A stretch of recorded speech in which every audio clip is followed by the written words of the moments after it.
係，大家好啊！相信大家對司機體檢計劃都唔陌生噶啦。等我再講多一次，喺現行嘅法例之下呢，適齡嘅司機係需要喺續牌嘅時候提交呢個體格檢驗證明書。你會唔會對體檢嘅項目好擔心呢？先生係一位專業嘅職業司機，佢今日都上咗嚟，準備做呢個司機體格檢查。佢好似揸住份文件睇嚟睇去喎，究竟佢望緊啲乜嘢？等我開估啦，佢手上就係揸住一份 TD256，係準備俾醫生填寫嘅體格證明書。早晨，陳生，你今日嚟做呢個體檢喎？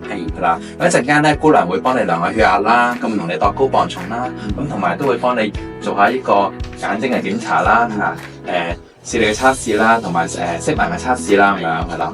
咁另外咧，翻嚟之後，我都會幫你做一啲嘅簡單嘅檢查啦，例如嘅手嘅血條嘅方面啦，咁從而確保你係一個適當喺駕駛呢個車輛啦，確保呢個道路安全啦。好，陳生，麻煩你企上個磅度，係眼望前面。係，咁而家就係下一個步驟就係同你量血壓。好，麻煩你伸隻手出嚟先嚇，我同你打個血壓計。D E F P O T E C。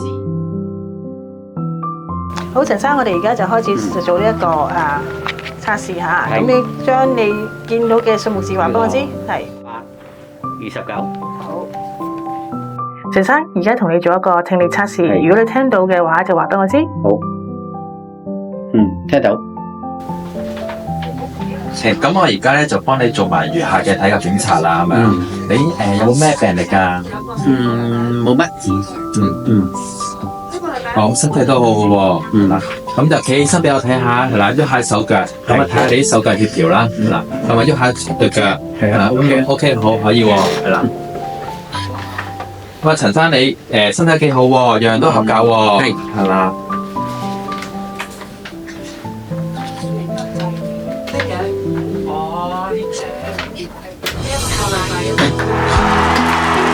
好，嗱，睇個證明書喺度啦。好，記得準時交翻俾運輸署啦。唔該晒，唔該晒。